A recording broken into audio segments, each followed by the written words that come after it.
Houve um estudo interessante que foi feito com crianças com TDAH, e eles descobriram que uma caminhada de 20 minutos na natureza foi quase tão boa quanto uma dose de Ritalina. Sério? O porquê da natureza ser tão benéfica para nós tem a ver com a atenção. Achamos que a atenção é quase crítica para muitos comportamentos humanos diferentes. Se quisermos viver a vida com muito significado, você precisa ter atenção. Uau! O Dr. Mark Berman é professor de psicologia na Universidade de Chicago. E é o fundador do campo da neurociência ambiental. Com a gente agora, para mais em Chicago, Illinois, Mark Berman. Há algo sobre a estética da natureza, as bordas curvas fractais, que talvez nossos cérebros processem de maneira mais eficiente. E isso pode ter benefícios para a saúde, porque novamente mente e corpo são um só. Isso é interessante. Como estar na natureza se compara com outros impulsionadores de foco comuns como cafeína, meditação e exercício? É uma pergunta realmente ótima. Que tipo de efeito a natureza tem no nosso cérebro? E se não estivermos usando a natureza da maneira que deveria ser usada, como isso prejudicará nosso cérebro? Então, eu acho que a questão que devemos focar sobre por que a natureza é tão benéfica para nós tem a ver com a atenção. E achamos que a natureza tem a capacidade de restaurar nossa atenção. E achamos que a atenção é quase crítica para muitos comportamentos humanos diferentes. Por exemplo, se quisermos alcançar nossos objetivos, se quisermos ter autocontrole, se quisermos ser cooperativos, se quisermos viver a vida com muito significado, você tem que ter atenção. Você tem que ser capaz de direcionar e prestar atenção. E achamos que nos tempos modernos agora, há muitas coisas que estão roubando nossa atenção. Redes sociais, serviços de streaming, toda a publicidade que vemos. Estamos simplesmente sendo bombardeados com informações. E isso realmente nos desgasta. Eu e outras pessoas, como Jonathan Haidt, com seu livro A Geração Ansiosa, acreditamos que toda essa mídia social ao nosso redor está tornando as crianças, em particular, mais ansiosas. E achamos que parte disso é porque todas essas diferentes tecnologias estão meio que roubando nossa atenção. Agora, isso não quer dizer que todas essas tecnologias são ruins. Apenas significa que precisamos ter cuidado. E então, o que achamos que interagir com a natureza faz é que ela tem essa capacidade de restaurar nossa habilidade de direcionar a atenção, que nos tornamos revigorados. Então, se estamos mentalmente cansados, a natureza pode restaurar nossa atenção. Então falamos sobre os humanos meio que tendo dois tipos de atenção. Um tipo de atenção chamamos de atenção dirigida, e esse é o tipo de atenção onde você, como indivíduo, decide a que prestar atenção. Luiz, você está decidindo prestar atenção em mim, mesmo que o que eu estou dizendo possa não ser a coisa mais interessante. E esse tipo de atenção é fatigável ou esgotável. Você só consegue focar ou direcionar sua atenção por um certo tempo antes de ficar mentalmente cansado e não conseguir mais se concentrar. Meio que como o trabalho escolar. Se eu não estou interessado no trabalho escolar, ou em estar numa sala de aula ouvindo algo que realmente não me importa, ou estou pensando mais em, você sabe, uma garota, ou qualquer coisa da escola, ou esportes, ou jogando com meus amigos, ou videogames. Só tenho tanta atenção como um garoto de 15 anos numa sala de aula para ouvir algo. Exatamente. Eu tenho que realmente concentrar minha energia e prestar atenção. Mas isso só pode ir até certo ponto. Exatamente. E todos nós já tivemos essa sensação. No final de um longo dia de trabalho, você pode estar olhando para a tela do computador e não consegue mais se concentrar. Começa a sonhar acordado ou a pensar em outras coisas. Chamamos isso de estado de fadiga de atenção direcionada. É hora de fazer uma pausa. E o tipo de pausa que achamos que você deve fazer é algo que envolva interação com a natureza. Interessante. É interessante porque talvez há uns 8 anos eu morava em um apartamento e tinha meu estúdio no apartamento. Então, eu trabalhava lá, morava lá e gravava entrevistas de lá para The School of Greatness. E geralmente, no meio do dia, eu pensava, preciso sair e jogar um frisbee. Eu ia ao parque e jogava um frisbee por uns 20 minutos, e isso me dava muito mais energia. Precisava me afastar, estar na grama. Mesmo com a cidade ao meu redor, eu ainda estava na grama. Conseguia ver algumas árvores e estava brincando.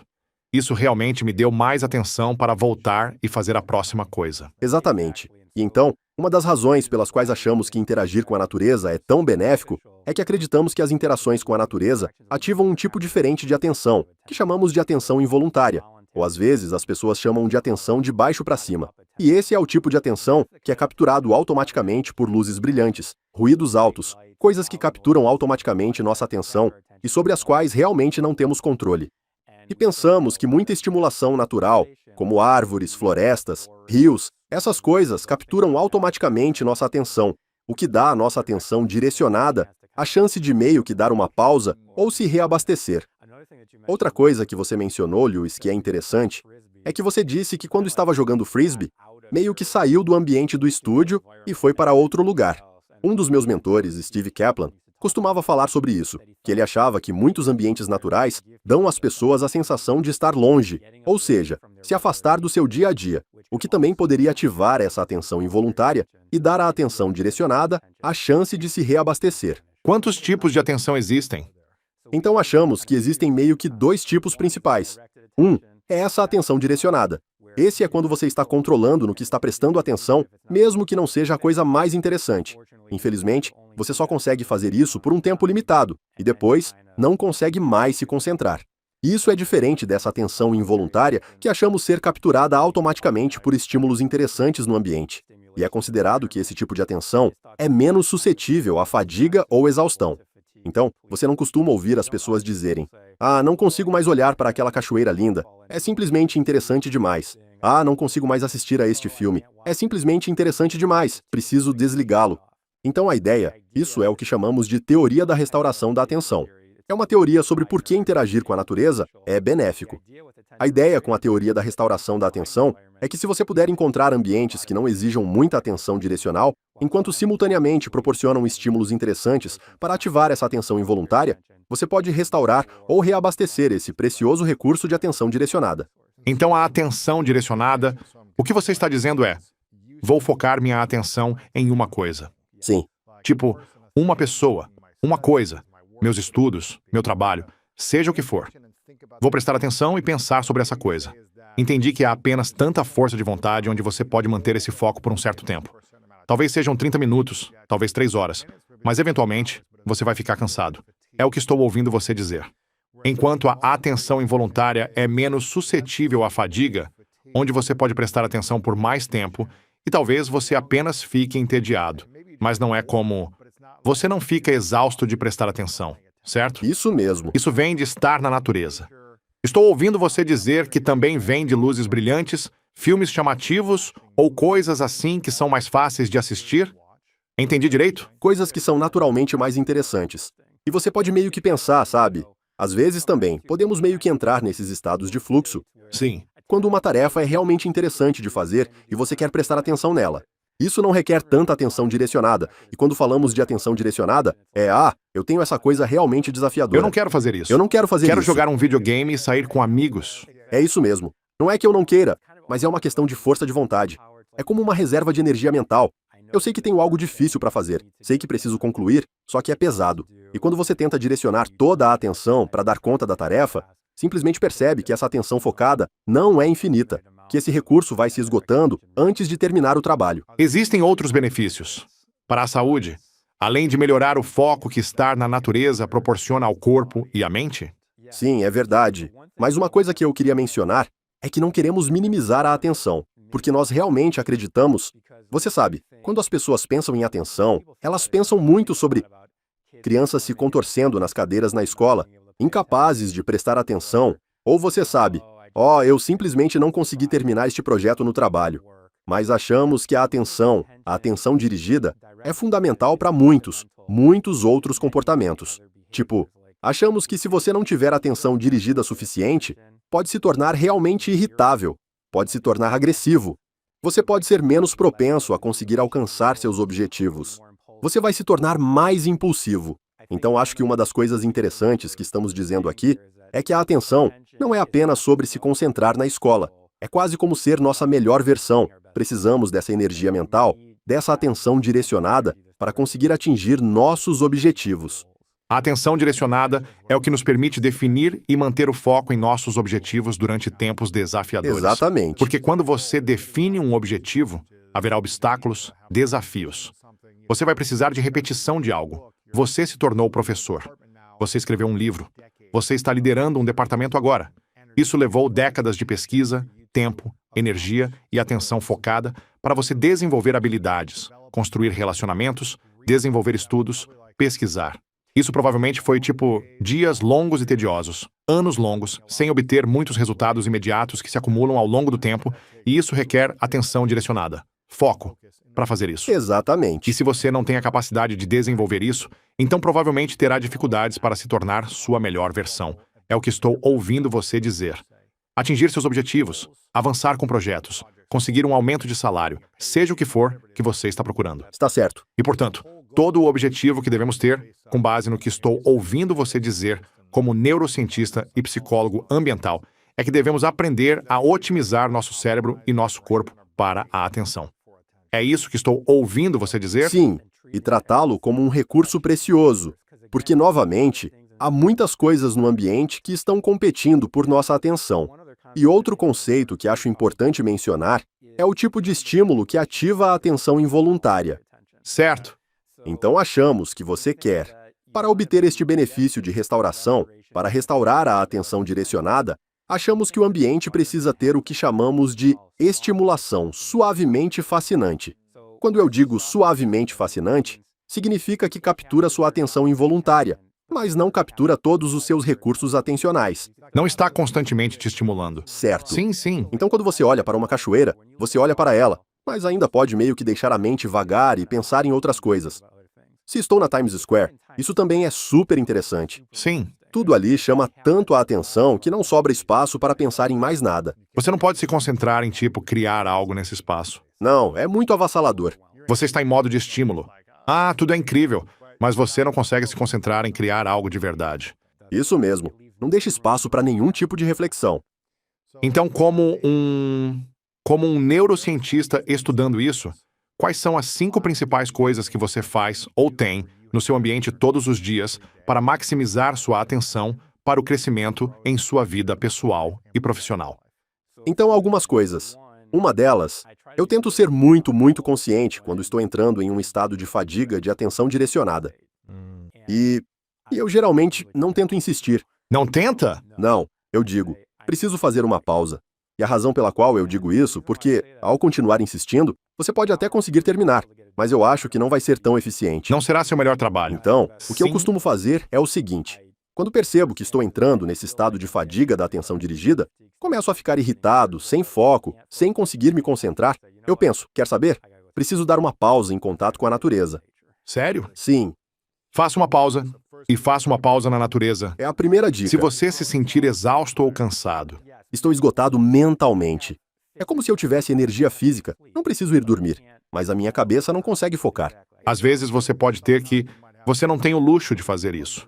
Quando você está na escola e tem dias longos, ou quando você tem seus 4 filhos e está precisamos fazer algo aqui. Certo, Há momentos em que você está desafiando isso mesmo. sua exaustão. Certo, Mas o objetivo é tentar fazer isso quando puder. isso mesmo. Exatamente. E podemos conversar também, você sabe. Muitos de nós não têm acesso fácil à natureza, e a boa notícia é que descobrimos que você pode obter benefícios ouvindo sons da natureza. Olhar fotos da natureza, olhar vídeos da natureza. Os efeitos não são tão fortes quanto ir para a natureza real, mas você ainda pode obter benefícios dessa forma, com a natureza simulada. Então isso é realmente bom. A primeira coisa é fazer uma pausa na natureza. E a segunda coisa que você faz, ou em que você se concentra. Então a segunda coisa em que me concentro é meio que no que eu não faço, então eu não uso redes sociais. Olhar para o seu celular. Quando está cansado. Eu não fico olhando para o meu celular quando estou cansado. Então, eu não mexo muito com redes sociais. Você sabe, eu tento, porque essas atividades, mesmo que pareçam relaxantes, na verdade não são tão relaxantes. É curioso, porque às vezes, quando estou cansado e quero uma pausa, pego o celular e acabo entrando nesse modo de atenção involuntária. A sensação é de que o cansaço diminui, já que estou simplesmente recebendo um vídeo ou algum conteúdo, algo que me permite desligar da tarefa em que eu estava focado e parar de pensar nela por um tempo. Sim, Está dizendo que isso não é uma coisa boa. na verdade, é como se isso apenas te tirasse do que você estava fazendo antes, mas sem oferecer uma pausa de verdade.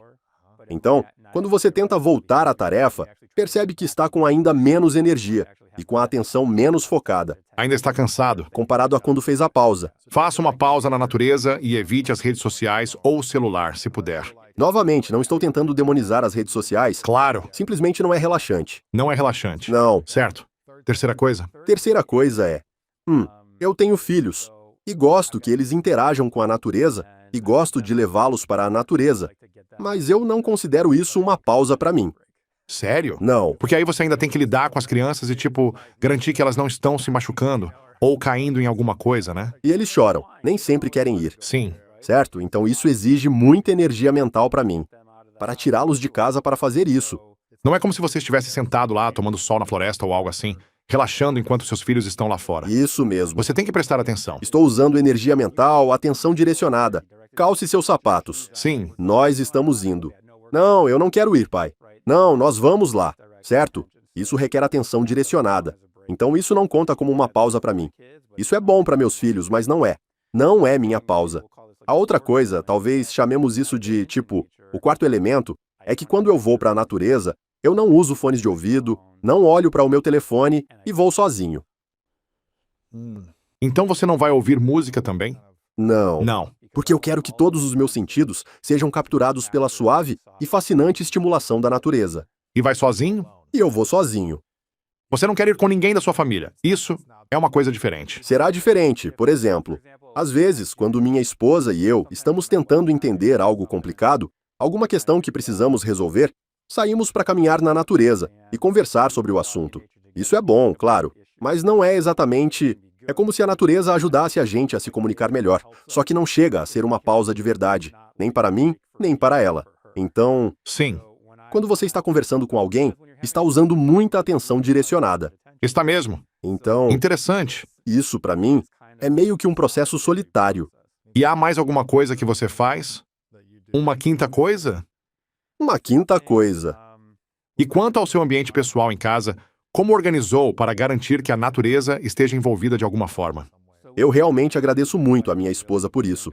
Nós temos uma janela grande na frente da nossa casa e ela encheu aquele espaço de plantas. Algumas são realmente enormes, com folhas grandes, e fica simplesmente lindo de ver. Meu escritório, por outro lado, não tem uma boa iluminação natural, então lá usamos plantas artificiais. Eu até penso em investir mais nisso, tipo colocar uma parede verde falsa ou algo assim. No fim das contas, a gente tenta mesmo trazer um pouco da natureza para dentro de casa.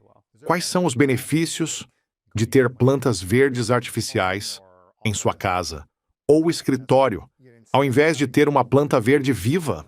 Bem, eu diria que vivas são melhores, mas você também pode obter benefícios do artificial. E é interessante, houve estudos em hospitais onde muitos desses ambientes hospitalares precisam ser realmente estéreis, e talvez não haja muita luz natural.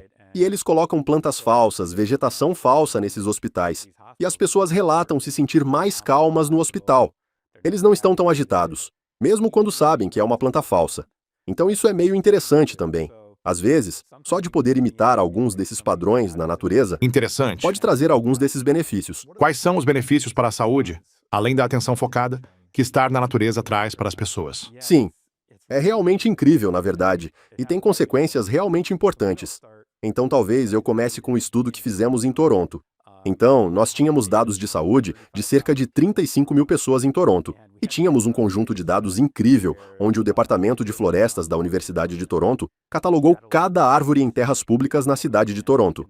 Assim, tínhamos dados de 580 mil árvores na cidade de Toronto. Nossa! Nós sabíamos onde cada árvore estava, a espécie de cada árvore, o diâmetro de cada árvore, a altura, e sabíamos quão velha a árvore era. É como o Google Maps, mas para árvores. Sim, exatamente. Sabe de cada árvore por rua, por cada viela, tudo. Exatamente. Uau! Um dos meus alunos, Omid Cardan, fez um cálculo sobre a quantidade de copa que cada árvore fornecia e relacionamos isso a um grande conjunto de dados de saúde que tínhamos. Descobrimos que, em média, acrescentar 11 árvores a mais por quarteirão reduzia os distúrbios cardiometabólicos em cerca de 1%. Que loucura! Agora, isso pode não parecer muito, só 1%. Mas, para obter esse mesmo benefício econômico de 1%, seria necessário dar a cada família daquele quarteirão $20 mil e fazê-la se mudar para um bairro onde a renda média fosse $20 mil mais alta. Ou então, tornar as pessoas, em média, 1 ano e meio mais jovens. Nossa! Então é bem poderoso. Agora, Isso é causa e efeito ou é fundamental? certo. Então essa é uma boa pergunta. Então não posso afirmar uma forte causalidade aí, porque o pior cenário seria talvez apenas pessoas mais saudáveis escolherem viver em bairros que têm mais árvores. Mas eles não podem ser mais jovens e nem ser mais escolarizados. Certo. Eles não podem ser mais ricos porque estamos controlando isso. Aqui está outro estudo ainda mais legal. Então, Roger Ulrich, na década de 1980, ele observou um único corredor de hospital, em um hospital na Filadélfia, e ele estava olhando para pacientes se recuperando de cirurgias de vesícula biliar. E aconteceu que alguns desses quartos de hospital, nesse único corredor de hospital na Filadélfia, alguns deles tinham vistas para uma modesta natureza, como algumas árvores ou um pouco de grama. E alguns tinham vistas de algo como uma parede de tijolos, das próprias paredes do hospital. Incrivelmente, os pacientes que tinham vistas da natureza pela janela se recuperaram da cirurgia de vesícula biliar um dia antes. Que legal. E eles usaram menos medicamentos para a dor do que as pessoas que tinham a vista da parede de tijolos. E o mais legal sobre este estudo é que os pacientes são designados aleatoriamente para os diferentes quartos. Então não é que pessoas mais jovens ou mais saudáveis recebessem a vista para a natureza. São designados aleatoriamente para qualquer quarto disponível. Então você pode quase alegar causalidade aí. O que é realmente interessante sobre isso é por quê? Porque ter a vista da natureza pela janela é tão... E eles não iam para a natureza todos os dias. Estavam em um hospital estéril. Sim, estavam se recuperando da cirurgia. Só olhando a natureza. Olhando para a natureza. Então por que você acha que isso impacta a nossa saúde apenas por olhar a natureza? E é aí que a coisa fica interessante. Se voltarmos um pouco ao estudo que fizemos em Toronto, podemos pensar, certo, ter mais árvores pode melhorar a qualidade do ar. Talvez também ter mais árvores me deixe mais disposto a sair para fazer exercícios. Mas no estudo de Roger Ulrich, não era esse o fator em jogo. Não está entrando mais oxigênio pela janela. Acho que não. Então, o que pensamos que pode estar acontecendo é que há algo sobre a estética da natureza, ver a fractalidade da natureza, as bordas curvas, e que talvez nossos cérebros processem isso de forma mais eficiente, e que isso possa ter benefícios para a saúde. Porque, novamente, mente e corpo são um só. Então, coisas que são boas para o cérebro serão boas para o corpo, assim como coisas boas para o corpo serão boas para o cérebro. Então isso eu acho que é realmente interessante e um pouco contraintuitivo, que na verdade processar os sons e as imagens da natureza podem trazer benefícios para a saúde. Isso é interessante. Portanto, por olhar para a natureza, este estudo prova que há um benefício para a saúde ao se recuperar de uma doença ou enfermidade ou qualquer coisa que você possa ter, enquanto olhar para uma parede de tijolos demora mais para se curar e recuperar. Sim, Isso é loucura. Quando penso em pessoas que vivem em lugares como Nova York, ou que não têm luz entrando pela janela, ou que apenas enxergam um prédio ao lado quando acordam ou algo assim, se alguém vive em uma selva de concreto sem acesso a parques ou natureza, qual é a próxima melhor coisa para o cérebro delas se curar e se sentir otimizado? então acho que há boas notícias. Nós descobrimos, por meio de nossa pesquisa, que olhar a natureza, mesmo por uma tela de computador, pode ter benefícios. Sério? Ouvir sons da natureza pode trazer benefícios. E, novamente, em alguns desses ambientes hospitalares, as pessoas que estão passando por procedimentos dolorosos, às vezes trazem pôsteres da natureza ou usam realidade virtual para mostrar simulações da natureza, o que ajuda no controle da dor. Parece que a natureza artificial, como fotos de natureza, vídeos de natureza, sons da natureza, podem melhorar a atenção, mas também podem ter alguns benefícios de cura. Agora, quero alertar que não será tão bom quanto o real. A realidade é o melhor. Sim. Mas é bom saber que, para muitos de nós que não têm fácil acesso à natureza, essas simulações podem ser benéficas. Se você tivesse um amigo ou alguém que te procurasse tentando se recuperar de algum tipo de doença, enfermidade, cirurgia hospitalar, e você pudesse criar as condições perfeitas para eles se curarem usando a natureza, e eles poderiam usar qualquer ferramenta à disposição. E se fizerem essas coisas, isso apoiará drasticamente a capacidade do seu corpo e do seu cérebro de se curarem mais rapidamente. O que você diria para eles fazerem? Eu quase diria a alguém para tentar se curar, em uma espécie de estufa, Viver numa estufa? estar rodeado de natureza, recebendo luz natural no ambiente. Como diz Andrew Huberman, a luz natural tem uma importância enorme, ela faz toda a diferença. Mas você quer ver todos esses padrões na natureza. Então você gostaria de poder ver as árvores talvez fora da estufa. Você gostaria de ter algumas plantas dentro dessa estufa. Você quer ouvir os sons. Você quer ouvir os pássaros cantando. Você quer ouvir o vento nas folhas. Talvez você possa ter algum tipo de fonte de água que dê barulho. Assim você pode ouvir água corrente. Acho que todas essas coisas teriam propriedades curativas. Interessante. Então, se curar em uma estufa, Certo, tipo dormir lá pela próxima semana em uma estufa e simplesmente estar na natureza. certo. Agora, vou dizer isto. Existem outros estudos onde, se você torna o ambiente quase verde demais, tipo, imagine o estúdio. Se aumentarmos o espaço verde aqui em 10 a 20%, as pessoas realmente vão curtir. Mas se você começar a aumentar muito, começa a parecer um pouco largado, Interessante. quase como uma selva. Sim, sim. Então talvez você não queira ir muito longe. Interessante. Olha, alguns estudos apontam que se pelo menos de 10 a 20% do espaço interno tiver áreas verdes, já traria benefícios. A gente montou isso faz só alguns meses, então ainda estamos ajustando. Colocamos umas plantas artificiais, umas coisinhas aqui e ali, uma foto do céu com árvores, enfim, tem uns detalhes espalhados por aqui. Lareira. Sabe, não é fogo de verdade, mas é como se estivéssemos queimando madeira. Sim, Como poderíamos aprimorar isso? Ou o que você sugeriria como uma das principais referências em neurociência ambiental, para que o ambiente favoreça ao máximo a atenção dos visitantes aqui? Mas também para que quem vê esse ambiente à distância sinta logo aquela sensação de calma e relaxamento. sim. Acho que provavelmente queremos obter padrões mais naturais nas paredes. E até esse fogo, talvez você poderia ter isso. Sabe, isso tem padrões naturais aqui também.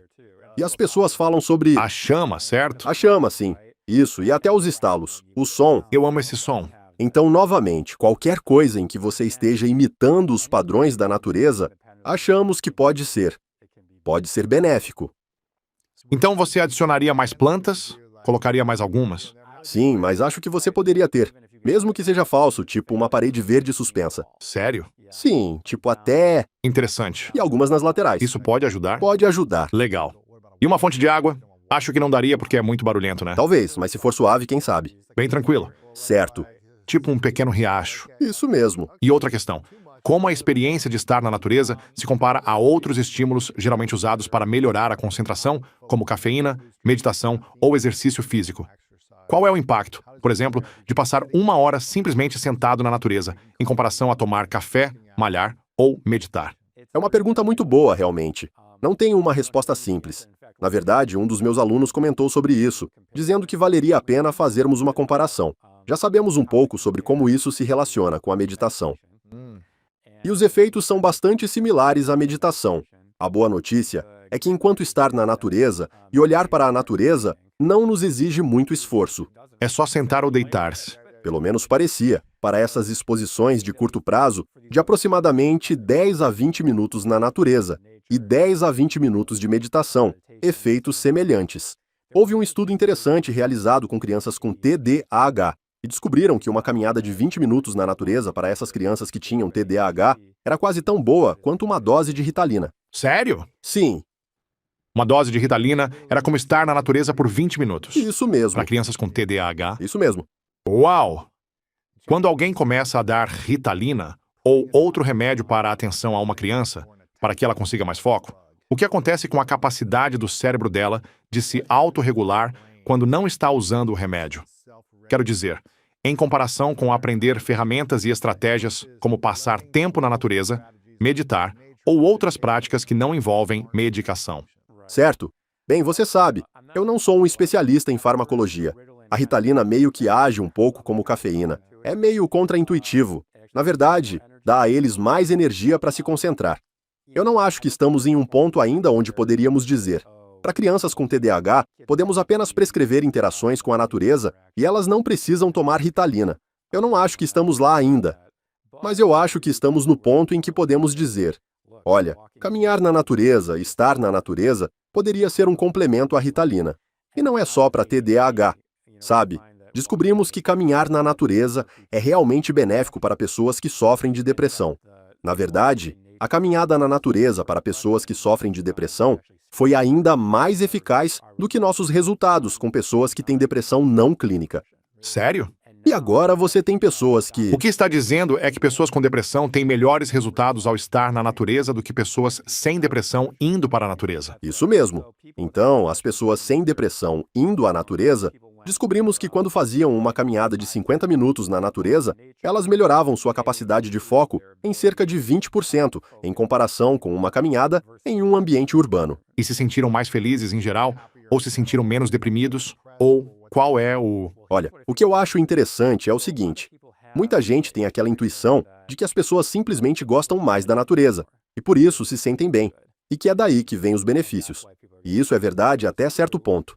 Fizemos alguns estudos em junho, quando a temperatura estava por volta de 27 graus, lá em Ann Arbor, aquele seu lugar favorito. Sim, claro. Estava cerca de 27 graus Celsius. As pessoas adoraram a caminhada. E também testamos em janeiro, quando fazia menos 4 graus Celsius. E aí foi bem diferente. Os participantes não curtiram nada caminhar na natureza nesse frio, mas mesmo assim, apresentaram os mesmos benefícios para a atenção que os que caminharam em junho. Interessante. Então você não precisa gostar da natureza para obter esses benefícios cognitivos, esses benefícios de atenção e memória. Se você está congelando ou suando o tempo todo, Bem, então, não será agradável. Sim. não é agradável e existe um limite mínimo. As pessoas me perguntam, e se for um incêndio florestal? Ou se você estiver sendo perseguido por um urso? Eu diria, Não essa natureza. isso não vai ser restaurador. Terá que usar muita atenção direcionada. Então, o tipo de experiência na natureza de que estamos falando é um que você se sente seguro, Tranquila. que pelo menos seu nível mínimo de conforto foi atendido. Sim. Você não precisa amar isso. Pode ser um dia chuvoso, pode estar nublado ou nevando. Você ainda pode receber a atenção. Receber os benefícios. É isso. Interessante. E o que acontece no cérebro quando trocamos uma hora em frente à tela por uma hora na natureza? Então, eu acho que, veja, o ponto mais interessante aqui é pensar nas implicações diretas para o cérebro. Você já passou por uma ressonância magnética antes? Já, sim. Ok. De corpo inteiro. Estava confortável? Não. Eu não estava confortável. Certo. Você fica uma hora dentro desse tubo e não pode se mexer. Não é agradável. Eu poderia te proporcionar uma boa experiência com a natureza dentro de uma máquina de ressonância magnética? Não. Não. Seria difícil. Então isso é parte do problema. Uma das razões pelas quais é difícil obter evidências diretas do cérebro, agora, é porque eu não posso dar às pessoas uma boa experiência na natureza dentro do scanner de ressonância magnética. Você não está na natureza. Está cercado por eletrônicos Certo. num tubo. Certo, isso mesmo. Por um ímã supercondutor. Sim. Mas agora, o que é realmente interessante é que existe agora a tecnologia de imagem cerebral móvel, tipo Um chapéu. Sim, a ideia é colocar um equipamento nas pessoas e levá-las para caminhar em meio à natureza. É isso que estamos começando a fazer agora. Pedir que caminhem nesses ambientes, usando esse capacete, enquanto andam pela natureza, e também em áreas mais urbanas, para comparar como o cérebro reage em cada situação. E o que achamos que vai acontecer é que achamos que veremos o cérebro se esforçando menos na natureza em comparação com o ambiente urbano. Faz sentido. Mas ainda não temos a evidência. Sim, mas é isso que achamos. Faz sentido. Qual é o efeito da natureza no nosso sistema nervoso? Algumas pessoas perceberam que isso pode alterar os batimentos cardíacos e auxiliar na recuperação após situações de estresse. Roger Ulrich, por exemplo, demonstrou que quando os indivíduos são expostos a estímulos desagradáveis, como imagens repulsivas de pessoas sofrendo ferimentos na mão, é possível observar esse efeito. Meu Deus. O que realmente estressa as pessoas, se você mostrar imediatamente a elas fotos da natureza, a resposta ao estresse delas se recupera mais rápido do que se você mostrar imagens de um ambiente urbano. Interessante. Então, interagir com a natureza pode ajudar as pessoas a se recuperarem do estresse. Então, um ambiente urbano sabe ficar olhando para linhas retas o dia todo e prédios de concreto. E linhas retas que não imitam as linhas da natureza, eu acho. Certo. Não apoia a nossa saúde de forma alguma, pelo que estou entendendo. Certo, mas calma. Tipo, isso não nos prejudica, mas também não nos apoia. Bem, deixa eu esclarecer uma coisa. Eu não quero demonizar cidades, porque há outras pesquisas que estávamos fazendo, mostrando que cidades são realmente ótimas em outros aspectos. Mas parece que as pessoas não gostam de olhar para linhas retas e ângulos retos. Sabe, as pessoas realmente preferem olhar para a arquitetura que tenha mais curvas, que tenha mais fractalidade. Então, fractalidade, se você olhar para um floco de neve, ele tem uma forma. Se você der zoom, a mesma forma. Dá zoom, a mesma forma. Então, não importa qual escala espacial você olhe o floco de neve, ele terá a mesma forma. A natureza está cheia de fractais. E as pessoas gostam disso, e alguns arquitetos aproveitam isso. O arquiteto Gaudí, em Barcelona, construiu edifícios assim. Estava na Espanha há 2 semanas e vi um prédio dele. Interessante. Sim. Sim, e as pessoas realmente gostam daquela arquitetura. É lindo. E pode ser que essa arquitetura ofereça às pessoas alguns benefícios psicológicos. Interessante. Então, acho que isso também influencia na forma como projetamos e construímos o ambiente também. O CDC registrou um aumento de 60% nos casos de depressão entre adolescentes e adultos nos Estados Unidos na última década. De quem você estava falando mesmo? O autor de The Anxious Generation. Jonathan Haidt. Ele traz muitos dados também sobre adolescentes e pré-adolescentes e índices de depressão. Mas como a gente pode enfrentar esses números usando a natureza? Eu também ouvi falar desse termo chamado banho de floresta. O que exatamente significa esse termo? E como podemos aplicar na prática? Certo, Para apoiar a diminuição dessas taxas? certo. Então eu acho... Olha, o Jonathan Haidt diria que grande parte do aumento da depressão e da ansiedade tem a ver com o quanto estamos viciados no celular e deixamos de nos relacionar de verdade uns com os outros. Estamos fazendo muitas comparações sociais. Isso não é saudável. E o que diríamos também é que isso está roubando sua atenção, Sim. que parece fácil apenas rolar a tela, mas na verdade está drenando sua atenção, está drenando sua bateria. Então, quero dizer, a primeira coisa que eu diria é que, você sabe, precisamos que crianças e adultos interajam mais com a natureza e façam essas pausas e tirem algumas pausas do dispositivo, indo para a natureza. Olha, sair para um espaço mais ligado à natureza também pode ser bem interessante. Nós fizemos um estudo comparando pessoas que caminhavam em um conservatório de plantas coberto e outras que andavam em um shopping fechado. E o que vimos foi que, quando estavam no conservatório, que aliás era o Garfield Conservatory em Chicago, um lugar lindíssimo, as pessoas pensavam mais nos outros e menos em si mesmas. Então isso também é muito interessante, que a natureza talvez tenha esse efeito de nos fazer ser menos egocêntricos Interessante. e pensar mais nos outros. Explique de novo. Tá, as pessoas entraram em um conservatório. Tivemos pessoas andando no conservatório, é o Conservatório Garfield, então é como um conservatório de natureza interna, com grandes plantas e árvores, Sim. em ambientes fechados. Ou nós os levamos para caminhar no Shopping Water Tower, em Chicago, um lindo shopping indoor, não muito natural. E demos às pessoas, tipo, celulares que os alertavam e faziam perguntas como: no que você está pensando agora? E descobrimos que quando as pessoas estavam caminhando no conservatório da natureza, elas pensavam mais sobre outras pessoas quando estavam na natureza Uau! e pensaram mais em si mesmos no shopping. Por que disso? Por que você está pensando em si mesmo em um shopping quando há outras pessoas ao redor? Estou supondo que há pessoas andando por aí e você pode ver mais outras pessoas. Sim, vamos começar com a natureza. Acho que parte disso é que quando você está em uma bela natureza, às vezes pode fazer as pessoas se sentirem um pouco pequenas, mas pequenas de um jeito bom, que você meio que sente que faz parte de algo maior. Você está nesta natureza impressionante, sabe? Talvez meus problemas não pareçam mais tão grandes. Acho que isso encoraja as pessoas a se sentirem mais conectadas ao ambiente e também a outras pessoas. As pessoas fazem parte do meio ambiente. E nós também achamos que, na verdade, meio que... Você sabe, achamos que ser menos egocêntrico e pensar mais nos outros provavelmente exige energia.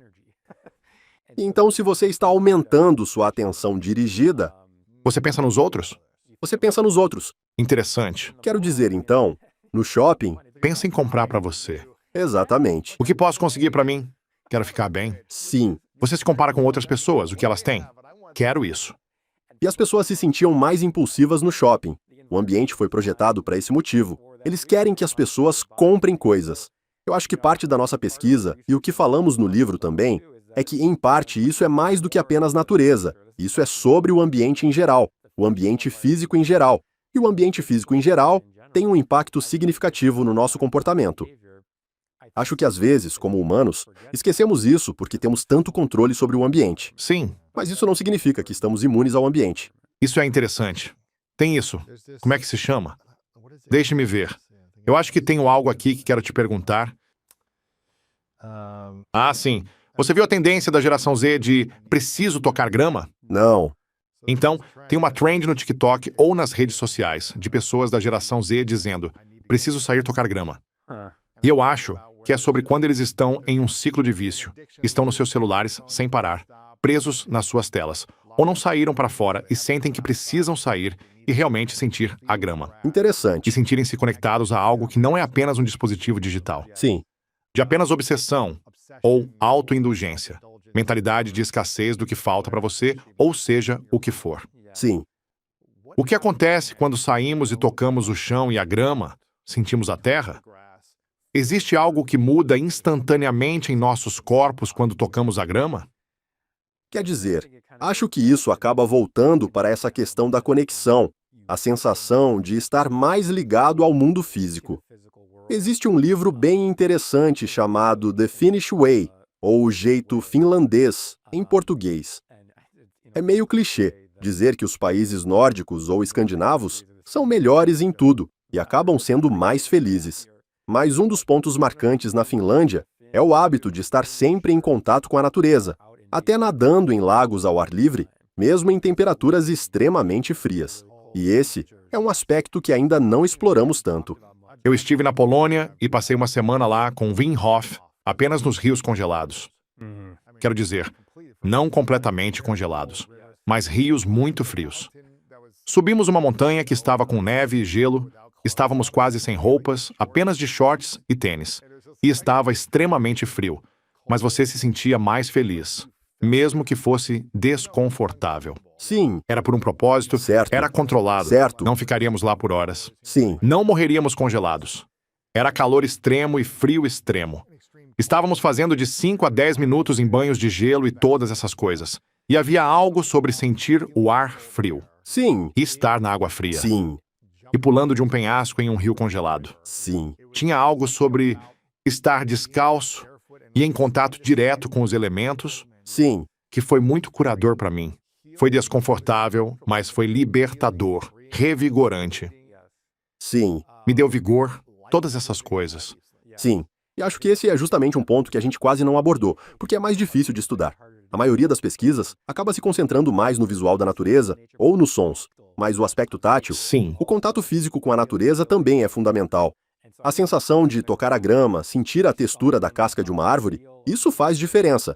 Existem estudos com roedores, por exemplo, em que eles recebem brinquedos de plástico ou brinquedos feitos de madeira de verdade, e os resultados mostram efeitos bem distintos. E os cérebros dos roedores, eles têm mais sinapses quando eles estão com os brinquedos com madeira de verdade. Sério? Sim. Então, novamente, veja como evoluímos na natureza. Este ambiente que construímos é muito, muito artificial, certo? Não fomos feitos para ficar sentados ao telefone e tocar nesta coisa artificial. Fomos feitos para tocar em coisas reais. Coisas naturais. Sim, a coisa real. Então, sabe, isso também poderia ser outro elemento. Você tem 4 filhos. Como você luta contra as tentações do mundo moderno? E eles ficando presos em um prédio escolar o dia todo e tendo 10 minutos de recreio, ou seja lá o que for. E eles estarem em computadores agora, nessa nova forma como estão aprendendo, em vez de livros.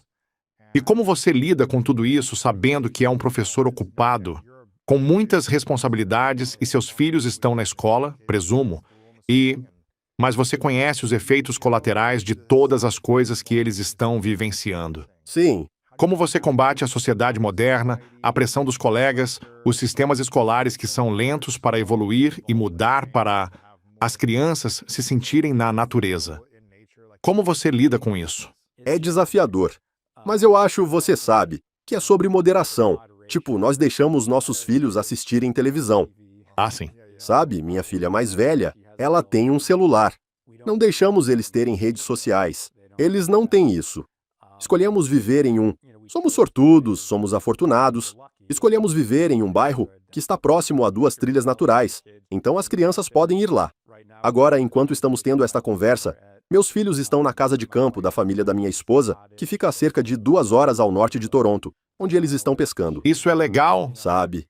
Então tentamos, sabe? Quando temos tempo livre, tentamos torná-lo tempo de natureza.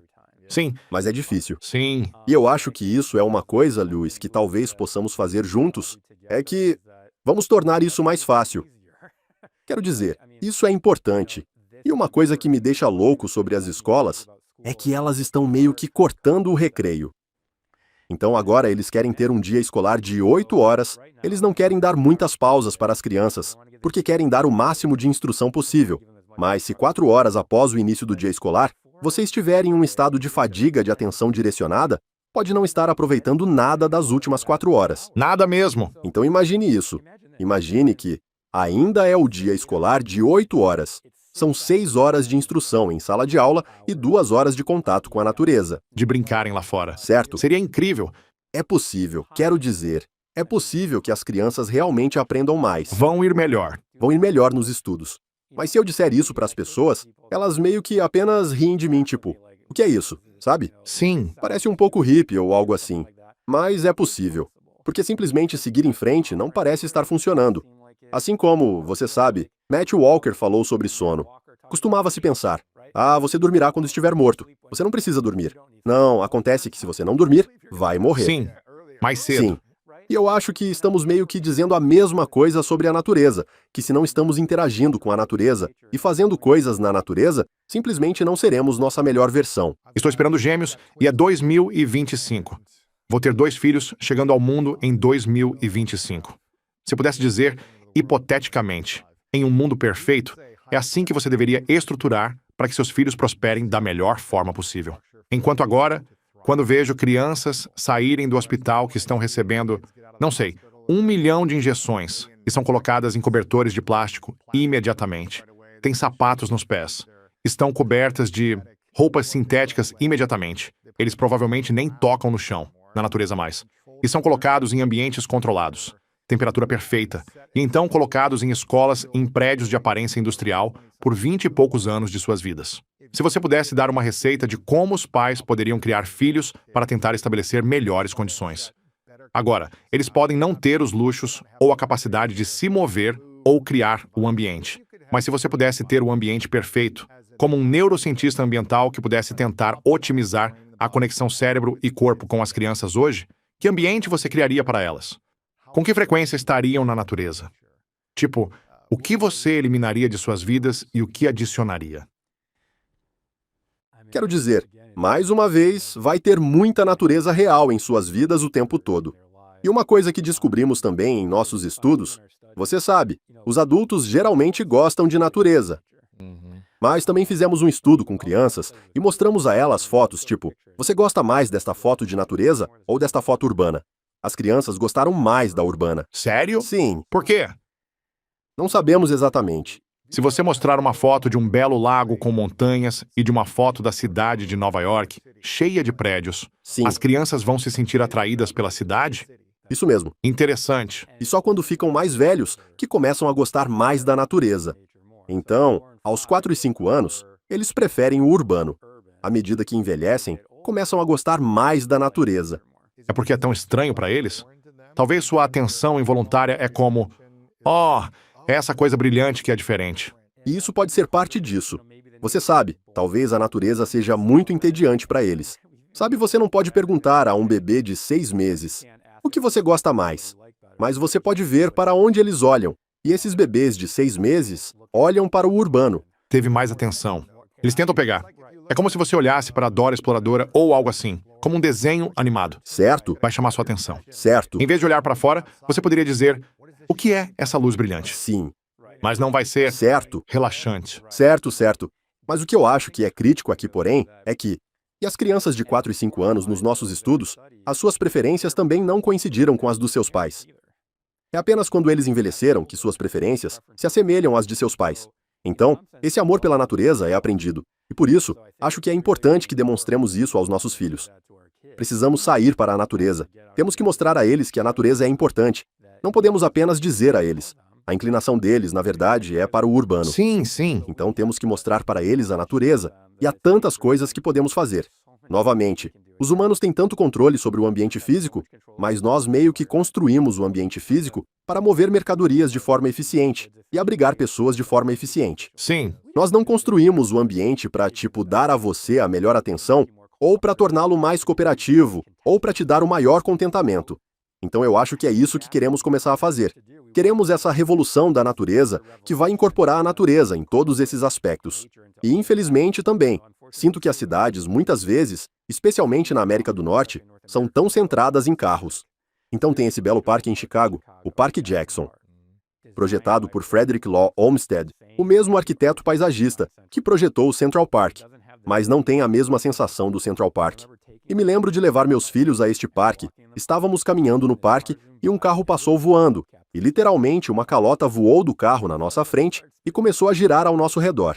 Ok, a natureza está aqui, mas o tráfego de carros está destruindo isso. Então, novamente, o que estou sugerindo vai ser muito caro. Mas é quase como se você tivesse que separar o tráfego de carros desses espaços naturais e, para mantê-los mais puros, deixar as pessoas caminharem nesses espaços. Vai ser caro, mas eu realmente acho que podemos fazer isso. Temos controle sobre nosso ambiente. Sim. Interessante. Eu cresci em Ohio, você cresceu no estado de Michigan, infelizmente. Mas tudo bem. E quando estou dirigindo por Ohio, especialmente no norte de Ohio, vejo muitas comunidades Amish por lá, certo? E sei que há muitos Amish em Michigan também. Talvez a parte sul ou norte de Ohio. Sim, E por qualquer razão, e eu não conheço todos os fatos reais sobre isso, mas parecia que eles estão muito na natureza trabalhando. Eles estão trabalhando com a família. As crianças estão trabalhando com os pais. sim, Eles estão aprendendo, trabalhando.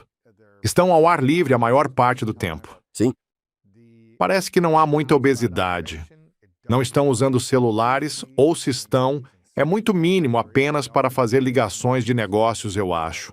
Ou para lidar com a logística. E há alguma informação sobre comunidades, como as comunidades Amish, que parecem trabalhar mais na natureza? Ou outras comunidades assim, sobre os benefícios para a saúde que elas têm em comparação com o resto da sociedade moderna? Há algum estudo assim? É uma pergunta muito boa. Eu sei um pouco sobre alérgenos. Por exemplo, ouvi dizer que as crianças nessas comunidades Amish geralmente não têm muitas alergias, Sério? Por que disso? porque eles estão sendo expostos. Eles estão Na natureza. na natureza, e há alguns estudos feitos na Finlândia, dessas escolas florestais, onde as crianças estão ao ar livre, na natureza durante as aulas. Elas não ficam sentadas em uma sala de aula, elas estão brincando na terra, e as crianças têm sistemas imunológicos melhores. Então, eles estão ingerindo o microbiota da natureza, o que é benéfico. Eles provavelmente não estão recebendo muitas vacinas também. Essas crianças Amish ou esses outros. Talvez não, sabe? Quem sabe? Mas eles estão mais se expondo a essas coisas, Se expondo. permitindo que seu sistema imunológico... Fique mais forte. Interessante. Sim. Então, novamente, essas comunidades são tão diferentes em tantos aspectos. Mas você sabe, eu acho que isso é... Acho que uma coisa que você mencionou também é que o ambiente estéril em que estamos tem desvantagens, certo? O ambiente natural é meio sujo, mas é uma sujeira boa. Interessante. E então, eu acho que precisamos ter mais exposição a isso. Não precisamos estar limpos o tempo todo. Não precisamos. Especialmente crianças. Deixe os pés e as mãos ficarem sujos às vezes. Eu não sei se você consegue ver. Unhas sujas. Sim. É porque meu filho e eu estávamos colhendo nozes pretas e eu estava abrindo uma noz preta. Então o suco de noz preta mancha bastante. E eu não consigo tirar. Não sai fácil. Não consigo tirar isso de jeito nenhum. Mas há algo sobre sujar um pouco as mãos que eu acho importante. Aqui vai uma pergunta para você, Mark. É melhor ter plantas e um jardim no seu ambiente? Ou é melhor realmente plantar coisas no seu ambiente? Existem diferenças entre os dois? Bem, acho que você sabe, as pessoas têm interesses diferentes. Acho que há definitivamente benefícios em apenas ter a natureza por perto. Houve... Meu mentor, Steve Kaplan, com sua esposa, Rachel Kaplan, fez um estudo com jardineiros. E eles descobriram que muitos desses jardineiros mostraram muitos benefícios da jardinagem. O que era interessante, no entanto, eram os jardineiros que não usavam pesticidas. Mostraram um maior benefício. Sério? E eles pensaram que o motivo disso era que, se você está tão estressado, que a planta vai morrer ou algo assim, ou eu preciso proteger essa planta, isso vai usar muita atenção direcionada. Interessante. E as pessoas que eram mais naturalistas com isso, eu acho que estavam apenas deixando a natureza seguir seu curso. Eles estavam meio que passando pela sensação de jardinagem, sem aquele apego forte. E acho que isso pode ter sido mais benéfico para eles. Uau. Então, novamente, sim, acho que se você puder se envolver um pouco, vai ser benéfico. Sim. E quanto ao grounding? Já ouviu falar disso? É um movimento, digamos, espiritual, onde as pessoas falam sobre a prática de ficar em contato direto com a terra. Basicamente, caminhar descalço no chão, mas não em piso artificial, e sim no solo de verdade. Na grama, na terra, nas pedras, na areia. Então, sobre os benefícios disso, existe alguma ciência que você conhece sobre as forças energéticas da Terra e como elas estão se conectando à pele e como isso realmente lhe dá mais energia? Você já fez alguma pesquisa ou estudo sobre isso? Eu não vi nada parecido. Mas, novamente, acho que é meio que voltar a ter contato com a realidade. Sabe, de novo, a estimulação tátil natural pode ser benéfica, obtendo esses sentimentos. E, novamente, muitas pessoas estão tão desconectadas. Muitas pessoas não fazem. As pessoas não fazem mais nada com as mãos. Acho que realmente se envolver mais com aquela estimulação tátil, sabe, pode ser benéfico. Por que é que quando estou no oceano, em um lago, em uma piscina ou no chuveiro, me sinto mais relaxado e sinto que mais ideias vêm a mim quando estou imerso na água? Existe algo sobre como a água impacta nossos cérebros e nossa saúde? Acho que também está relacionado com a atenção involuntária, e as pessoas descobriram que espaços azuis podem ter alguns desses benefícios. Então a água tem isso, alguns desses sons fractais. Até mesmo, você sabe, as ondas quebrando têm estímulos fractais. Então eu acho que, novamente, são esses padrões naturais que você encontra na água que podem estar levando a alguns desses benefícios, capturando sua atenção involuntária, Sério? de uma forma suavemente fascinante. Além do fator atenção, você acha que tem algum benefício para a saúde estar na água? Você sabe disso? Você viu esses estudos? Eu já vi um pouco, até eles têm falado sobre como a natação em águas abertas pode ter alguns benefícios para a saúde, Como nadar no oceano? em grandes corpos de água, não como uma piscina coberta. Sim. Não sei exatamente qual é o mecanismo. Nada artificial. Não é uma piscina artificial, mas Interessante. estar em águas abertas pode ser benéfico. Isso me deixa ainda mais apreensivo, como se de repente aparecesse um tubarão ou algum peixe estranho. É só isso que me incomoda. Você acaba prestando mais atenção naquela sensação. O que é isso que estou sentindo? Cara, eu costumava ir para Michigan só no verão. Passava os fins de semana no Torch Lake. Sim, Já ouviu falar do Torch já Lake? estive lá. Provavelmente é um dos lugares mais bonitos que já estive em termos de um lago. E tem muita areia branca e Sim, este perfeito lago azul.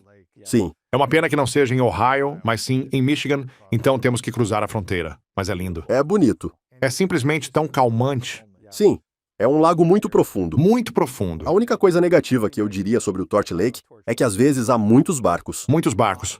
O verão está lotado. Sim, então essa é a minha única reclamação. Não consegue mais aproveitar porque há tantas pessoas lá agora. Certo, mas fora isso, você está certo, é uma coisa fantástica de novo, porque é tão suavemente fascinante. É incrível. Sim, E Mark, o que mais que há na pesquisa que você viu recentemente sobre espiritualidade na natureza? é muito interessante que você pergunte isso.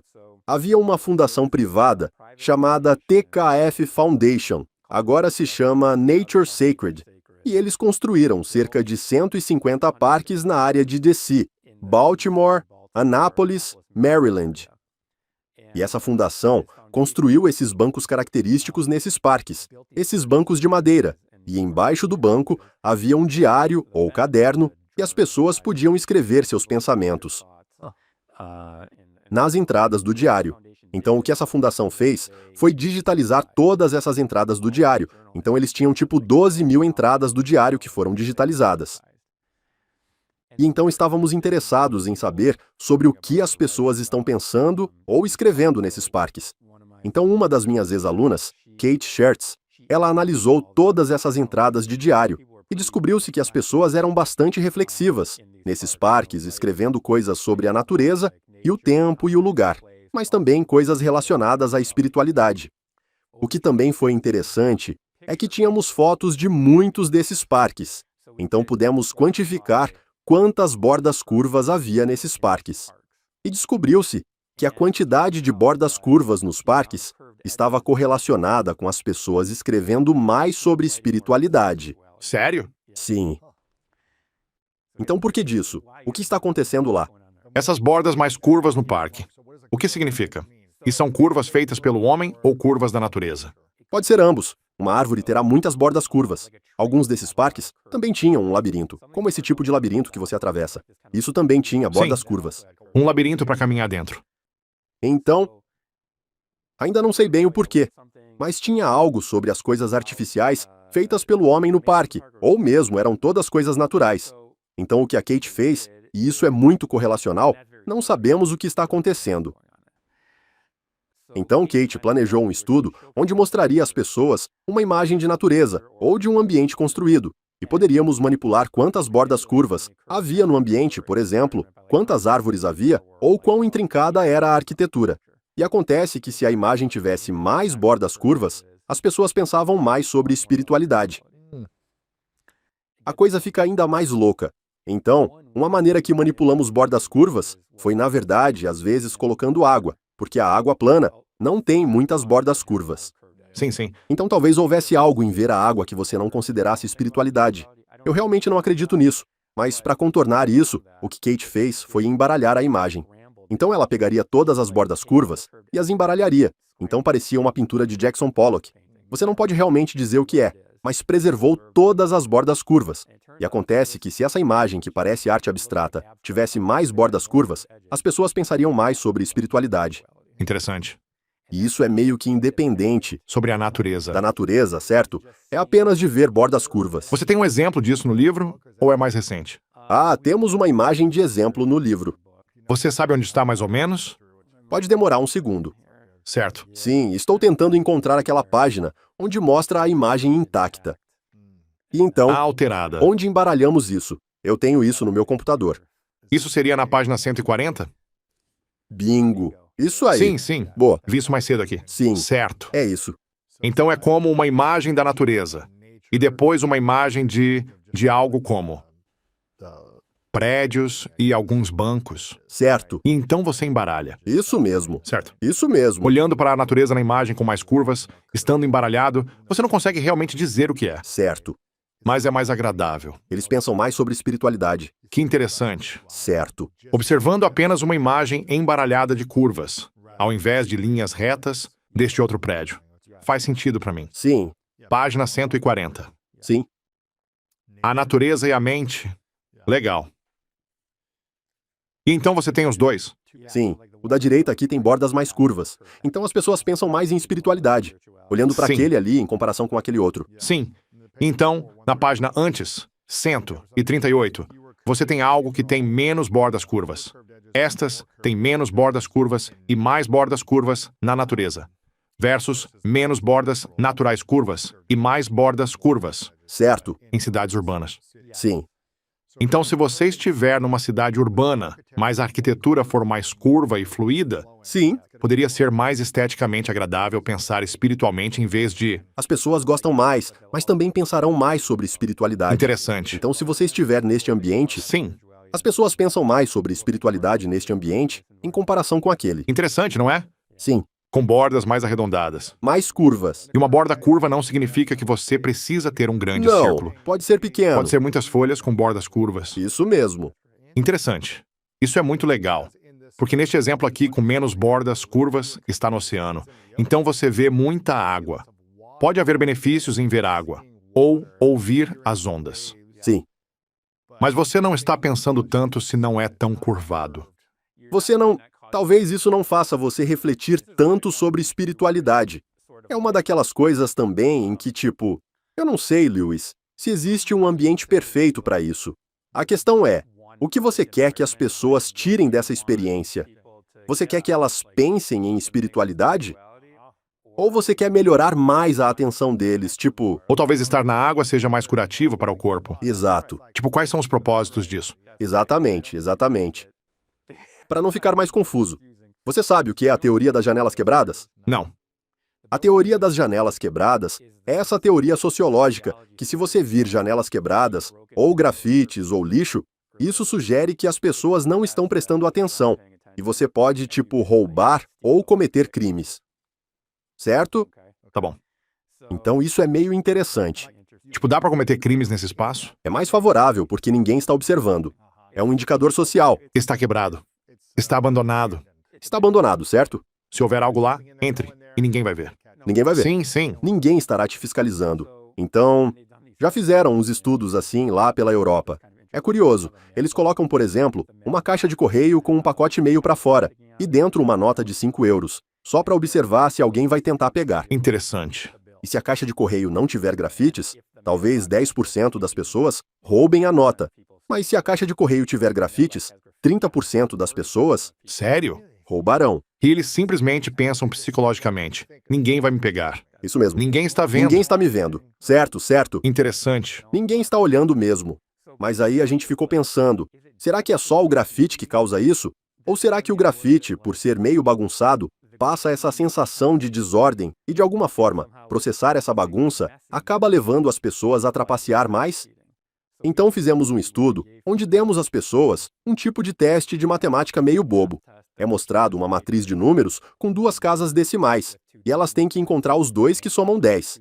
É irritante. Então elas têm que fazer isso em pouco tempo. Elas têm 2 minutos. E então, mostramos a resposta deles e qual era a resposta correta. E dizemos a eles antes, sabe? Quanto mais vocês acertarem, mais vamos pagar a vocês. Isso dá às pessoas a oportunidade de trapacear.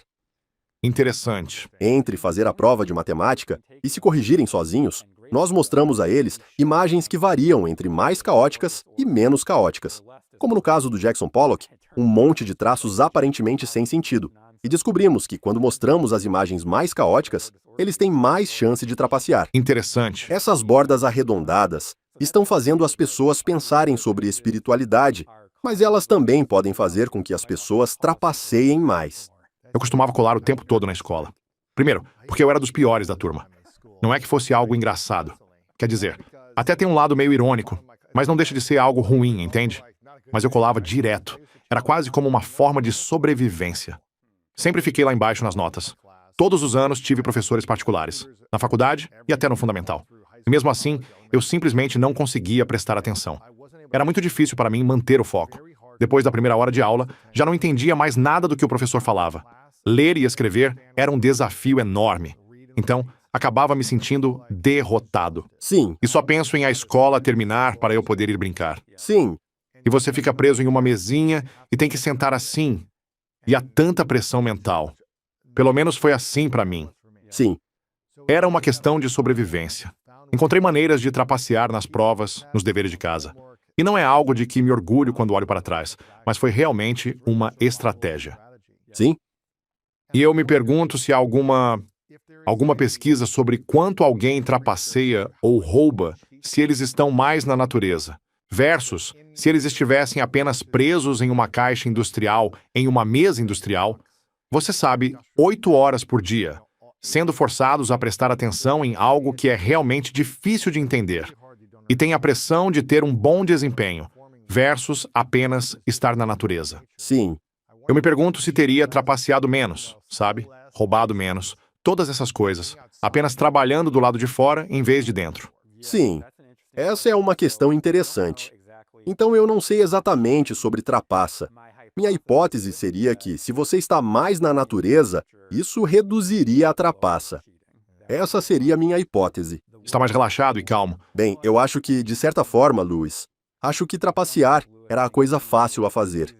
E a coisa difícil a fazer teria sido não trapacear. Sim. E então, novamente, acho que isso depende da atenção. E se você não tem atenção direcionada suficiente, acho que é mais fácil ceder ao impulso Claro. e não controlar seu impulso. Sim. O trabalho que conheço, relacionado à natureza e ao que costumo chamar de comportamentos negativos, envolve pesquisas que exploram a ligação entre o ambiente natural e a agressividade. São estudos bastante interessantes, realizados em conjuntos habitacionais públicos de Chicago, como o Robert Taylor Homes, locais que, na época, não eram ambientes muito legais para se viver. Não. Alguns dos apartamentos tinham vistas modestas da natureza e alguns deles não tinham vistas da natureza. E acontece que as famílias que tinham as vistas modestas da natureza, os filhos tinham melhor atenção, eles tinham melhor autocontrole. Nos adultos, havia menos agressividade, melhor atenção Menos violência. e menor número de crimes. E o que também é interessante, isso é como o estudo de Roger Ulrich. Não é como se as famílias mais ricas e mais educadas tivessem as vistas da natureza, Essas famílias foram apenas designadas aleatoriamente para esses diferentes apartamentos, e isso teve um impacto significativo no comportamento. Então eu acho isso muito interessante. E nós meio que seguimos isso com um conjunto de dados de rastreamento de celular. É meio assustador, mas interessante como pesquisador. Sabíamos onde 100 mil pessoas viviam em Chicago, onde 300 mil pessoas viviam em Nova York, e sabíamos para onde elas foram durante um mês inteiro. Uau! E a partir desses dados, podemos quantificar com que frequência você saiu do seu bairro e foi visitar um parque. E descobrimos que em bairros onde as pessoas saíam mais do bairro e iam visitar um parque, havia menos crimes relatados nesses bairros, controlando por idade, educação, renda e etnia. Que louco! Então, novamente, isso é meio que... Eu acho que o que está acontecendo é que quando as pessoas saem e tem uma pausa na natureza, elas estão restaurando a atenção direcionada e têm mais capacidade de controlar os impulsos. Uau! Nós também quantificamos com que frequência as pessoas iam visitar um museu. Então parecia que não era apenas ir a qualquer lugar que tivesse valor cultural ou qualquer lugar que fosse agradável, parecia ser específico para Natureza. a natureza. Tenho algumas perguntas finais para você aqui, mas quero que as pessoas adquiram o livro Nature and the Mind: The Science of How Nature Improves Brain, Body and Community. Provavelmente é algo que precisamos, mas temos sentido muita falta em nossas vidas na sociedade moderna. Há tantas coisas que podemos fazer para melhorar a qualidade de vida, mas a natureza é de graça. É algo que podemos escolher fazer a qualquer momento. Pode demorar um pouco para chegar à natureza se você estiver em uma cidade urbana, mas na maioria dos lugares, você pode ir a algum lugar em 10 minutos e estar em um lugar onde há algumas árvores, um pouco de grama, um pouco de água. Mesmo que seja um ambiente controlado onde você pode apenas caminhar na natureza por um tempo. Mesmo que haja carros e tudo ao seu redor, você ainda pode estar nesse espaço. É uma decisão fazer isso. A menos que você viva, sabe, no meio da América, onde há mais espaço aberto e você meio que já vive na natureza, mas muitas pessoas estão presas em cidades tentando ganhar dinheiro. Acho que posso acrescentar a isso que nem toda a natureza é criada igualmente. Sabe, alguns parques são mais bonitos, mais bem mantidos, e outros não são. E fizemos alguns estudos em Chicago, onde dissemos a estudantes do sul e oeste de Chicago: vá dar uma volta e olhe os parques no seu bairro. E eles tinham celulares com acesso a dados e podiam tirar fotos dos parques. E queríamos perguntar a eles, você se sente seguro no parque?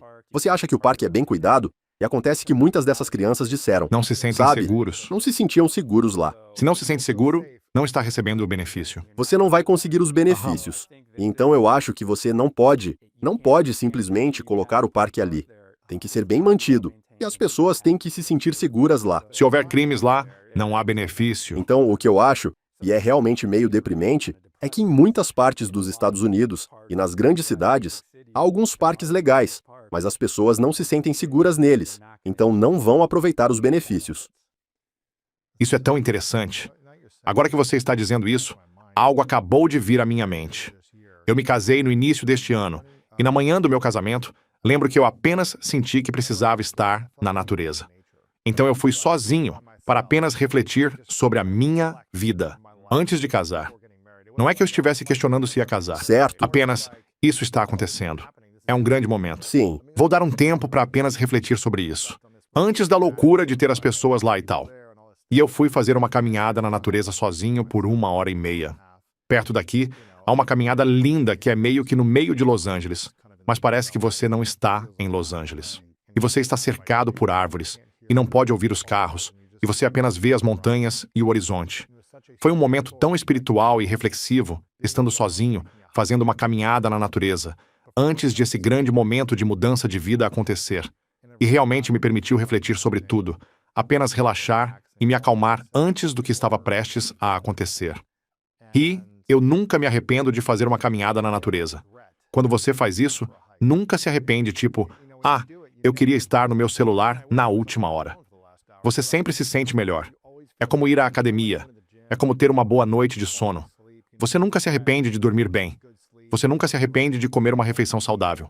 Mas eu me arrependo se comer donuts o dia todo. Então é apenas algo que precisamos integrar na nossa rotina diária da melhor maneira possível. Mesmo que sejam 10 minutos, parece que pode trazer benefícios incríveis. Huberman fala sobre acordar e olhar para o horizonte enquanto o sol está subindo. Obviamente, não olhar para o sol diretamente, mas à medida que a luz está surgindo. Tipo, direcionar sua atenção para o horizonte para obter esse tipo natural de benefícios de cura, para apoiar sua saúde cerebral, seu corpo, o ritmo circadiano. E parece que a natureza em geral, estar na natureza onde você se sente seguro, acrescenta muito mais benefício do que não fazer. Exato. E as pessoas geralmente subestimam o quão bem vão se sentir depois de ter contato com a natureza. Pesquisas já mostraram isso. Antes de uma caminhada, perguntam a um grupo quanto eles acham que vão gostar da experiência. Depois, perguntam a quem realmente fez a caminhada o quanto gostaram de fato. E no fim, quase sempre as pessoas percebem que gostaram muito mais do que esperavam. É mesmo? E eu acho que não se trata só de gostar da experiência. Também subestimamos o quanto isso faz bem para o nosso cérebro, atenção e bem-estar.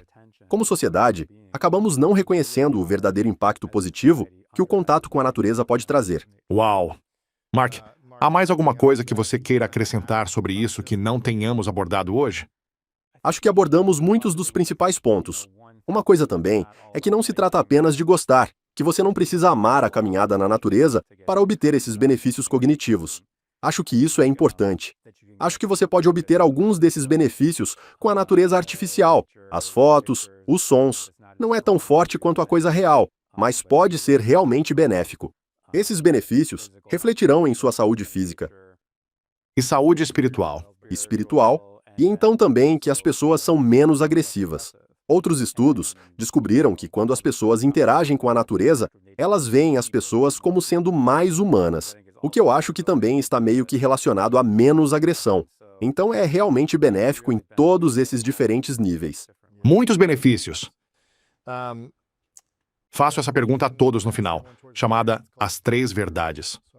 Imagine um cenário hipotético. Você pode viver o tempo que quiser e alcançar todos os seus objetivos de vida. Você tem atenção direcionada ilimitada, o que permite focar em seus objetivos e criar a vida que deseja. Mas por qualquer razão, no último dia da sua vida, você tem que levar todo o seu conteúdo com você. Este livro e qualquer outra coisa que você tenha criado desaparece, hipoteticamente. Mas você pode deixar para trás 3 lições para o mundo, 3 verdades que você aprendeu sobre a vida que gostaria de deixar para trás. Quais seriam essas 3 verdades para você? Então tem que ser diferente das coisas que já fiz? Pode ser a mesma coisa. Certo. Pode ser qualquer coisa. Pode ser informação profissional, pessoal. Sabe, apenas algo. Uma lição que você aprendeu ou o que acha que o mundo precisa ouvir. Este é um bom ponto que eu nunca tinha pensado antes. Eu acho que, você sabe, o primeiro motivo, quero dizer, o porquê me interessei pela psicologia é porque meus avós, do lado do meu pai, foram sobreviventes do Holocausto. Eu simplesmente não conseguia acreditar que as pessoas pudessem fazer isso com outras pessoas. Sim, Simplesmente me deixou perplexo. Eu meio que fiquei obcecado por isso. Eu não conseguia entender isso. Apenas pensei, bem, você sabe, os alemães devem ser pessoas ruins. uau. E sabe, eu me lembro de estar em uma aula de introdução à psicologia em Michigan. E o professor nos mostrou esse experimento de Milgram. Não sei se você está familiarizado com esse experimento, mas no experimento há 2 pessoas. Uma pessoa faz papel de professor e outra de aluno. E o aluno tem que memorizar todas essas palavras e o professor meio que testa o aluno sobre as palavras. E se o aluno errar uma palavra, o professor tem que dar um choque elétrico no aluno. No papel de professor, eles achavam que estavam realmente aplicando choques elétricos nos alunos, mas era armado para que não estivessem dando choque nenhum. Ainda assim, há questões éticas. Claro. Então, de qualquer forma, eles se separam. Então, o aluno vai para uma sala e o professor está lendo as palavras e testando o aluno. E quando ele erra, o professor tem que dar um choque elétrico. E aperta um botão.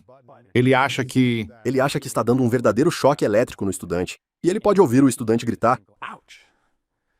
E você continua aumentando a carga quanto mais ele erra. vai ficando mais forte o choque. Certo. E as pessoas, depois que chega a um certo ponto onde o cara está dizendo: ai, ai, ai, ai, isso dói muito, eu não quero mais fazer isso. Você sabe, as pessoas dizem algo como: olha, eu quero parar de fazer isso. Mas então há esse fiscal que diz: Não, você deve continuar. Você tem que continuar dando os choques. E o curioso é que 2/3 das pessoas dão choques até quase matar a pessoa. Uau.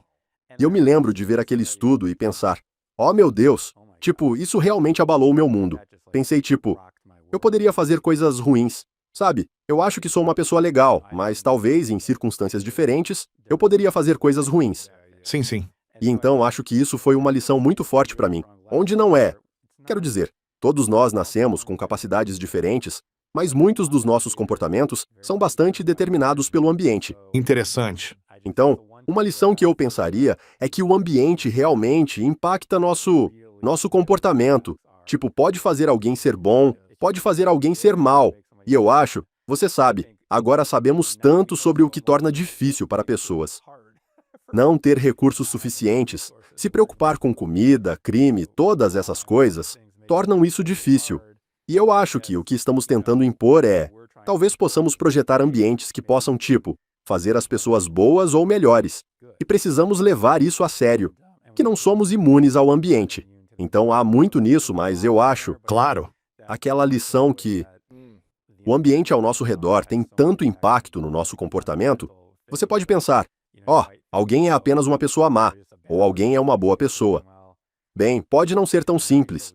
Você tem que pensar onde a pessoa está, e em todo o contexto ambiental que eles já viveram. Então essa é a primeira. Primeira lição. Quantas são mesmo? 3 verdades ou 3 lições que você compartilharia que aprendeu com sua experiência. 3 lições que aprendi com minha experiência de vida. Você tem que fazer o que te apaixona. Você não pode... E Luiz, de verdade, eu me sinto muito sortudo por poder fazer o que amo. E então, as pessoas que vejo como mais infelizes não estão realmente fazendo coisas pelas quais são mais apaixonadas. E talvez parte disso também seja sentir que tem um propósito. Tipo, não sinto que estou fazendo trabalho inútil. Sinto que o que estou fazendo É significativo? é significativo. Isso mesmo. E a terceira coisa? Terceira coisa.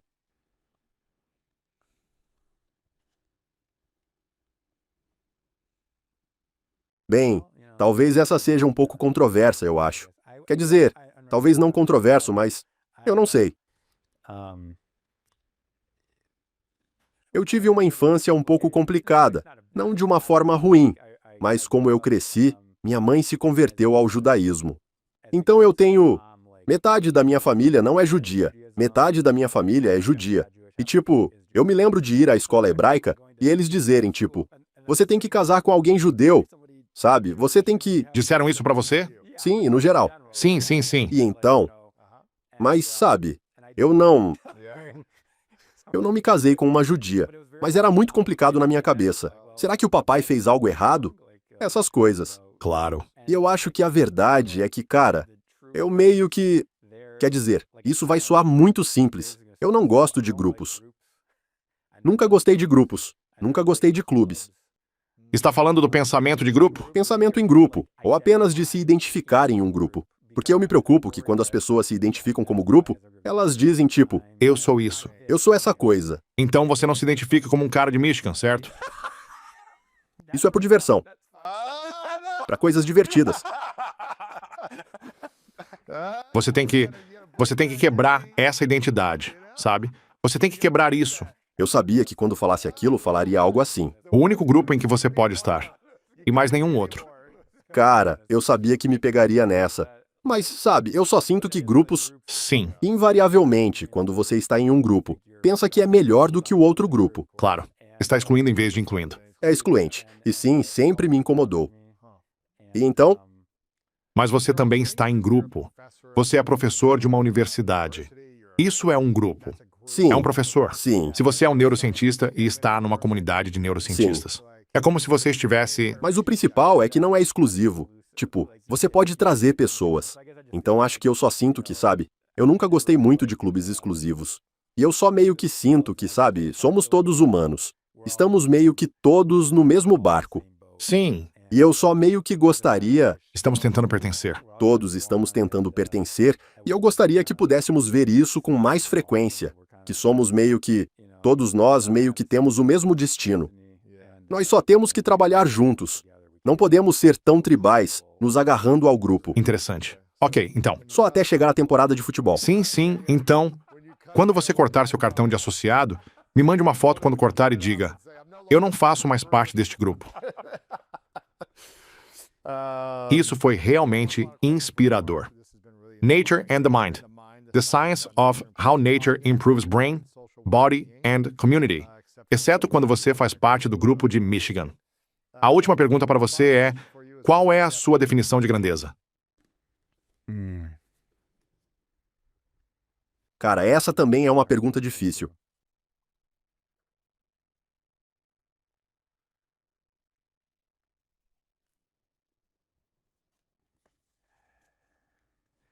Eu acho que grandeza é quando você meio que... Você sabe, conhece o Abraham Maslow? Pirâmide de necessidades de Maslow? Sim, acho que o topo da hierarquia era a autorrealização. Quando você, tipo, se torna a sua melhor versão. E eu meio que sinto que essa é a definição de grandeza. Sim. É tornar-se o seu melhor eu. Isso é bom. Sei que pode ser meio confuso. Tipo, o que significa? Mas eu acho que quando você define suas próprias forças e se torna a melhor versão de si mesmo, eu acho que isso é grandeza. Mark, obrigado por estar aqui, cara. Agradeço, muito obrigado. Vai, Buckeyes!